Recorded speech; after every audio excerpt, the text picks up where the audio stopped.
नमस्कार दोस्तों, स्वागत है आपका नीरज सिनेमैटिक यूनिवर्स में। आज हम 2023 में आई movie Guardian of Galaxy volume 3 को एक्सप्लेन करेंगे, जिसको IMDb पर 10 में से 7.9 का रेटिंग मिला है।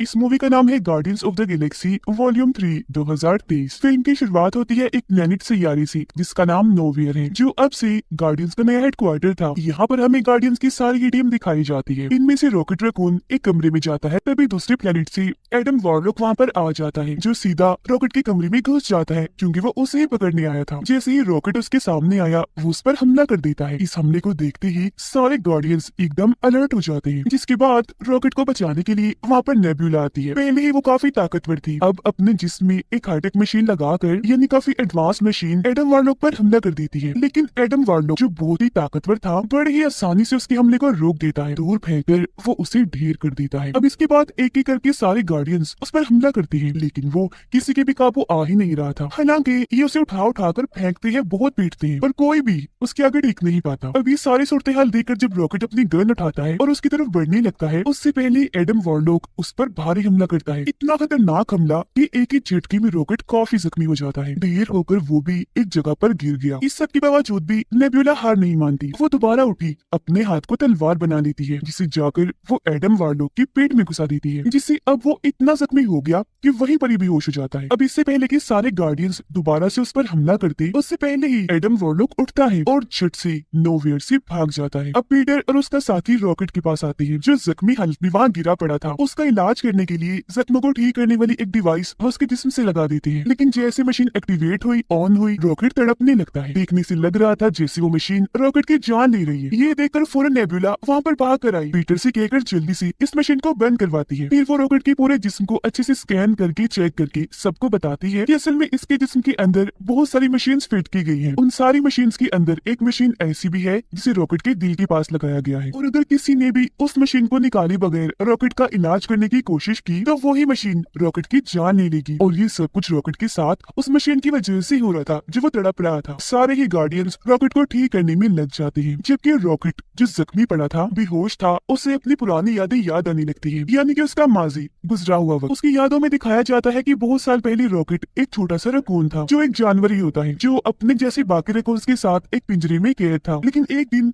हाई एवोल्यूशनरी वहाँ पर आया, उसने रॉकेट को चुरा लिया, जिसके बाद उस पर एक्सपेरिमेंट किया, जिसके बाद रॉकेट का दिमाग बहुत तेज हो जाता है। उसकी जहानत, उसकी ताकत हाई एवोल्यूशनरी से भी काफी ऊपर चली जाती है। लेकिन जैसे एक्सपेरिमेंट पूरा होता है, बेचारे रॉकेट को दूसरी जेल में डाल दिया जाता है, जहाँ उसके जैसे और भी कई सारे जानवर थे। उन्हें भी यहाँ पर कैद करके लाया गया था एक्सपेरिमेंट करने के लिए। वो 3 जानवर थे जिनकी रॉकेट से दोस्ती हो जाती है। उधर नेब्यूला रॉकेट के पूरे जिस्म को चेक करके ये पता लगवा लेती है कि उसके अंदर जो मशीन फिट की गई है, उन्हें कहाँ बनाया गया था। तो वो सभी सोचने लगे कि अगर हम उस जगह पर चले जाए जहाँ पर इन मशीन्स को बनाया गया था, तो हो सकता है हम रॉकेट को ठीक कर दे। फिर अगले ही पल वो वहाँ पर जाने का फैसला करते हैं, जो एक दूसरा प्लेनेट था जिसका नाम ऑर्बोस्कोप था। पीटर अपनी पूरी टीम को तैयार कर लेता है, जबकि अपनी 2 साथियों को यहीं पर नोवियर में ही छोड़कर जाता है और उनसे कहता है कि यहाँ का ख्याल तुम दोनों को रखना है। फौरन बाद बाकी टीम को लेकर पीटर अपने मिशन पर निकल गया। अब हमें दिखाया जाता है हाई इवोल्यूशनरी, जहाँ उसके पास ही एडम वॉरलॉक और उसकी मोम थी। यहाँ एडम वॉरलॉक की मोम हाई एवोल्यूशनरी से कहती है कि मेरा बेटा अभी बहुत छोटा है, यही वजह है कि वो मिशन में फेल हो गया, रॉकेट को नहीं ला पाया। जो बात सुनकर हाई एवोल्यूशनरी काफी गुस्से में आ गया, कहता है कि मुझे कैसे भी करके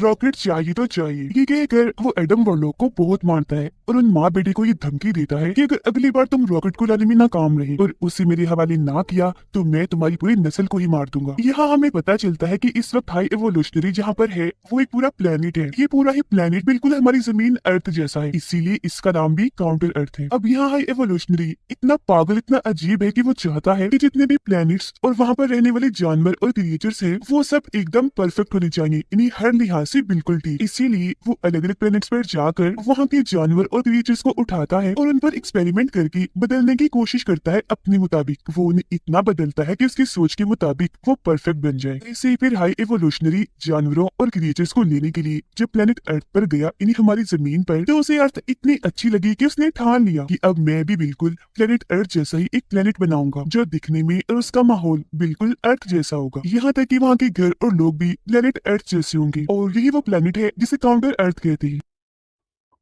गार्डियंस की टीम अपने शिप में बैठकर ऑर्बोस्कोप के पास पहुंच गई, लेकिन इससे पहले कि वो ऑर्बोस्कोप के अंदर जाते उनकी शिप में कुछ लोग आ जाते हैं, जिनमें से एक होती है गमोरा। यहाँ ये सारे लोग पीटर क्विल और बाकियों को बताते हैं कि हमें यहाँ पर असल में नेबुला ने बुलाया है, क्योंकि उसने हमसे वादा किया है कि वो हमें 1 लाख का इनाम देगी अगर हम उनके साथ चलकर उनकी मदद करेंगे। इसीलिए अब हम भी तुम्हारे मिशन में तुम्हारा साथ देने आए हैं। अब जैसा कि मैंने आपको बताया, रॉकेट बेहोश है। उसकी यादों में माजी में दोबारा से हम देखते हैं कि हाई एवोल्यूशनरी ने अब तक जितनों पर भी एक्सपेरिमेंट किए थे उनमें से सबसे बेस्ट और परफेक्ट रॉकेट ही था, क्योंकि सबकी निस्बत रॉकेट का दिमाग बहुत तेज है। सबसे पहले हाई एवोल्यूशनरी रॉकेट को पकड़कर उसके दिमाग का टेस्ट लेता है, और जब रॉकेट उस टेस्ट को पास कर लेता है तो हाई एवोल्यूशनरी ये समझ गया कि रॉकेट सच में बहुत होशियार स्मार्ट है। जिसके बाद उसने रॉकेट को काउंटर अर्थ दिखाया, जहाँ पर रॉकेट उड़ते हुए रॉकेट को देखकर पूछता है कि ये क्या है, जिस पर हाई एवोल्यूशनरी कहता है कि ये रॉकेट है जो हमेशा हवा में उड़ता है। जिसके बाद वो रॉकेट के दिमाग को और टेस्ट करने के लिए एक लैब में लेकर आया। वो रॉकेट को वहाँ एक चेंबर दिखाता है और उसकी आंखों के सामने चेंबर के अंदर एक टर्टल कछुए को डालता है, और अब वो उस कछुए को बदलने की कोशिश करता है। अब वो कछुआ बदल तो जाता है, लेकिन साथ ही वो बहुत ज्यादा अग्रेसिव गुस्से वाला बन जाता है। ये दिखाते हुए हाई एवोल्यूशनरी रॉकेट को कहता है कि मैं इनको बदल तो पा रहा हूँ, वो भी बिल्कुल परफेक्ट, लेकिन मुझे एक बात की समझ नहीं आ रही कि बदलने के बाद ये इतने गुस्से वाली अग्रेसिव क्यों हो जाते हैं, जबकि मैं तो इनको बिल्कुल शांत बनाना चाहता हूँ। ये सुनकर रॉकेट उस चेंबर मशीन को देखते हुए हाई एवोल्यूशनरी को बताता है कि इस मशीन में एक गड़बड़ है, एक खराबी है। जब चेंबर मशीन में डालकर उन सबको बदला जाता है तो उनके बदलने के साथ साथ उनके दिमाग का एक केमिकल भी बदल जाता है, और वही वजह है इन सबके अग्रेसिव गुस्सैल होने का। तो अगर आप उस केमिकल को ही बदलने से रोक लेंगे तो ये सब बिल्कुल शांत हो जाएंगे जैसे आप चाहते हैं। रॉकेट की बात सुनकर हाई एवोल्यूशनरी बिल्कुल ऐसे ही करता है, और हैरत, ऐसा करने पर उसको पॉजिटिव रिजल्ट ही मिलता है। मतलब जैसा उन्होंने सोचा था वैसा ही होता है। हाई एवोल्यूशनरी ये देखकर काफी चौंक भी गया और खुश भी हो गया कि अब मैं अपने एक्सपेरिमेंट में कामयाब हो गया हूँ। हाई एवोल्यूशनरी इतना खुश था कि वो अपने साथियों को कहता है कि मुझे अपने इस प्रोजेक्ट रॉकेट का दिमाग चाहिए, ये बहुत ही स्मार्ट है, बहुत ही ज़हीन है। सच में उसके पास ऐसा दिमाग है जो मेरे पास भी नहीं। साथ ही हाई एवोल्यूशनरी को इस बात से भी गुस्सा था कि ये रॉकेट रकून मेरा ही सब्जेक्ट है, अपने एक्सपेरिमेंट के जरिए इसको मैंने ही ऐसा बनाया है, तो फिर ये मुझसे ज़हीन, मुझसे आगे कैसे हो सकता है। हालांकि ये तो छोटा सा क्रिएचर है, लेकिन फिर भी वो अपने साथियों को कहता है कि कल सुबह होते ही तुम इसको मार देना, इसका दिमाग निकाल कर मुझे दे देना। मैं इसके दिमाग पर एक्सपेरिमेंट करूंगा और ये पता लगवाऊंगा कि आखिर वो इतना क्रिएटिव कैसे सोच सकता है, और फिर उसकी मदद से मैं एक नई दुनिया बनाऊंगा जहाँ सिर्फ मैं उन्हीं क्रिएटर्स को रखूंगा जो हर लिहाज से पूरी तरह परफेक्ट होंगे, बिल्कुल मेरे मुताबिक। और हाँ,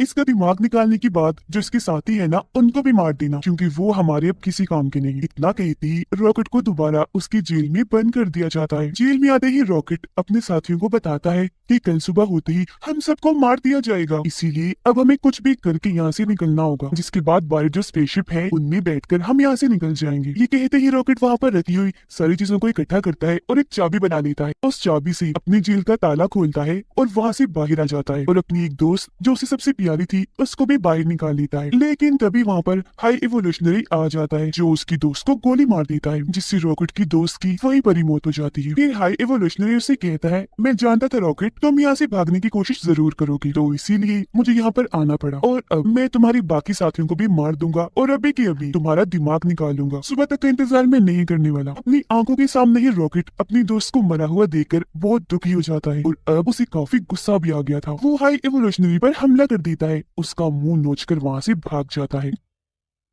जैसे तैसे वहाँ से बाहर आकर स्पेसशिप में बैठा और उसे लेकर वहाँ से निकल गया। यानी इस तरह से वो हाई एवोल्यूशनरी की कैद से आजाद हुआ था। उधर गार्डियंस की पूरी टीम गमोरा के साथ मिलकर उस प्लेनेट ऑर्बोस्कोप में आ जाती है। फिर ये वहाँ पहुंचकर मेन एरिया में आ गई। इस जगह पर रॉकेट की सारी जानकारी थी। रॉकेट की फाइल को वहाँ से लेकर बाहर निकल आती है। फिर अपनी शिप में आने के बाद गार्डियंस की टीम रॉकेट की फाइल को खोलती है। उस फाइल के जरिए इन सबको पता चल जाता है कि अब तक रॉकेट के साथ क्या क्या हुआ। जिसके बाद रॉकेट की यादें, उसकी माजी की जो कहानी हमने देखी वो सभी गार्डियंस की टीम भी देख लेती है। सभी गार्डियंस जान जाते हैं कि हाई एवोल्यूशनरी ने रॉकेट के साथ बहुत बहुत गलत किया है। वीडियो को देखकर नेबुला को रॉकेट पर बहुत तरस आने लगा। वो कहती है कि इतनी ज्यादती तो कभी भी किसी के साथ भी नहीं हुई। फिर सबको पता चला कि रॉकेट के दिल के पास जो मशीन है जो उसका इलाज उन्हें नहीं दे रही, उस मशीन को एक कोड डालकर निकाला जा सकता है, लेकिन वो कोड क्या है गार्डियंस को पता नहीं चल पाता। ऐसा इसलिए क्योंकि हाई एवोल्यूशनरी के लोग रॉकेट की फाइल से उस कोड को मिटा चुके थे, लेकिन गार्डियंस फाइल के जरिए ये पता लगवा लेते हैं कि उस कोड को मिटाया किसने है और अब उस कोड की जानकारी है किसके पास। तो अब ये फैसला करते हैं कि हम मिलकर उस आदमी के पास जाएंगे और उसे कोड छीनकर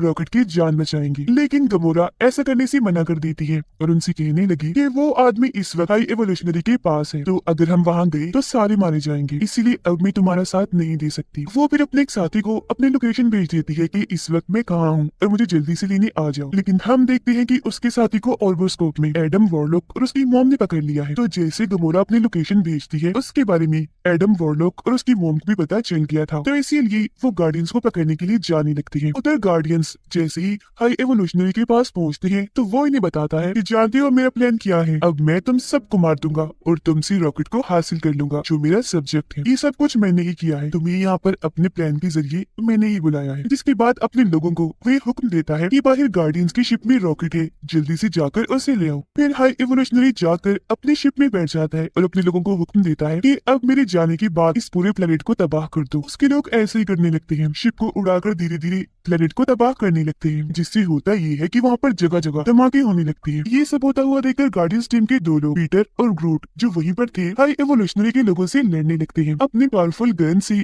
वो उन सभी को शूट करने लगते हैं और उन सब में से उस आदमी को उठा लेते हैं जिसके पास उस मशीन का कोड है जिसके जरिए वो रॉकेट को बचा सकते हैं। अब पीटर के बाकी साथी देखते हैं कि ये पूरा प्लेनेट तबाह हो रहा है जबकि हाई एवोल्यूशनरी अपनी शिप को यहाँ से निकलवा रहा है। अब गार्डियंस टीम के उन तीनों मेंबर्स को ये लगता है कि पीटर और ग्रूट अभी भी स्पेसशिप में हैं, तो उन्हें बचाने के लिए वो स्पेसशिप में चले जाते हैं। लेकिन असल में पहले ही पीटर और ग्रूट उस आदमी को लेकर स्पेसशिप से कूद चुके थे। पीटर और ग्रूट सीधा रॉकेट के पास जाते हैं अपने स्पेसशिप में। वो रॉकेट में उस कोड को डाल देती है जिससे वो मशीन जो उसके दिल के पास लगी हुई थी वो बंद हो जाती है। पीटर उसके जख्मों का भी इलाज करता है जिससे रॉकेट बिल्कुल ठीक हो जाता है। अब नेब्यूला पीटर से राब्ता करती है और पूछती है कि तुम कहाँ पर हो, तुम्हें बचाने के लिए हम स्पेसशिप में आए थे। पीटर उससे कहता है कि मैं और ग्रूट तो कब से वहाँ से निकल चुके हैं, हम अपने स्पेसशिप में हैं, रॉकेट भी हमारे साथ है जो अब बिल्कुल ठीक है। ये सुनकर बाकी टीम मेंबर्स जल्दी से उस स्पेसशिप से बाहर निकलने की कोशिश करती है, लेकिन पहले वहाँ पर हाई एवोल्यूशनरी आकर उन्हें वहाँ कैद कर देता है। गार्डियंस की वो तीनों मेंबर्स कैद होकर देखते हैं कि यहाँ पर बहुत सारे छोटे छोटे क्रिएचर्स और जानवर हैं जिन्हें हाई एवोल्यूशनरी ने यहाँ पर कैद किया हुआ है क्योंकि वो इन पर एक्सपेरिमेंट करने वाला है। ये देखकर वो सब फैसला करते हैं कि अब हम अकेले ही यहाँ से नहीं जाएंगे बल्कि अब हम इन सबको भी आजाद करके अपने साथ ले जाएंगे।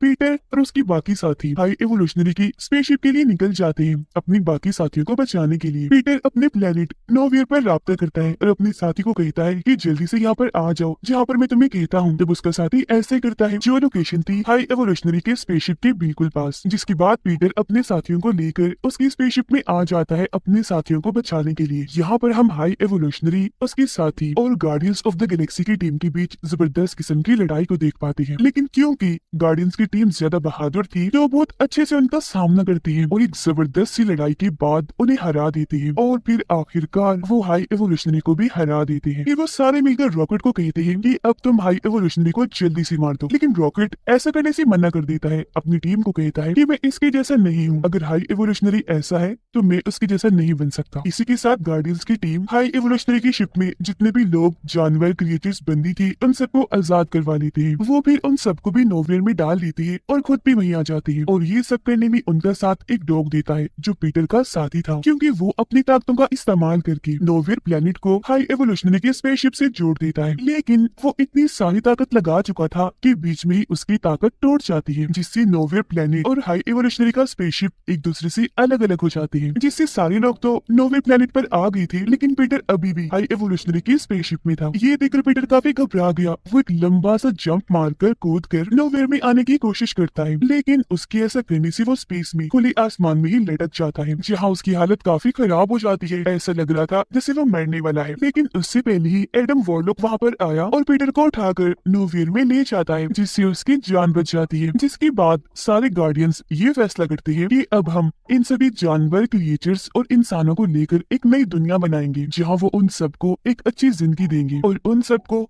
वो बनने देंगे जो उनकी ख्वाहिश है। अब पीटर रॉकेट को guardians of the Galaxy team का लीडर बनाकर अपने साथियों को कहता है कि मैं बचपन से ही स्पेस में हूँ, इन्हीं दूसरे प्लेनेट पर, इतने अरसे से अपनी फैमिली से दूर, लेकिन अभी भी जमीन पर मेरे नाना जी जिंदा होंगे, मुझे उनसे मिलने जाना है, तो कुछ टाइम के लिए मैं अपने काम से ब्रेक ले रहा हूँ। जिसके बाद गमोरा और पीटर की एक और साथी अपने अपने सफर पर निकल जाती है, क्योंकि उन दोनों को भी वो करने की ख्वाहिश थी जो वो खुद करना चाहती है। अब उनके बाद जितने भी लोग बचते हैं उन सबको एक करके रॉकेट एक टीम बनाता है, जिनकी अब इस नई टीम के अंदर एडम वॉरलॉक भी होता है, क्योंकि वो सुधर उतर गया था। पीटर जमीन पर आ गया था, जहाँ आकर वो अपने नाना जी से मिलता है। वो भी उसे देखकर बहुत खुश हो जाते हैं। नोवेयर में गार्डियंस ऑफ द गैलेक्सी का एक मेंबर डांस कर रहा होता है। उसे देखकर वहाँ पर जो बच्चे थे वो भी डांस करने लगते हैं और उनको देखकर गार्डियंस ऑफ द गैलेक्सी की बाकी टीम भी नाचने लगती है, क्योंकि उन्हें अपनी ये जिंदगी बहुत पसंद आ रही थी और वो बहुत खुश थे। और इसी के साथ ये शानदार मूवी इधर ही खत्म हो जाती है। Thank you for watching.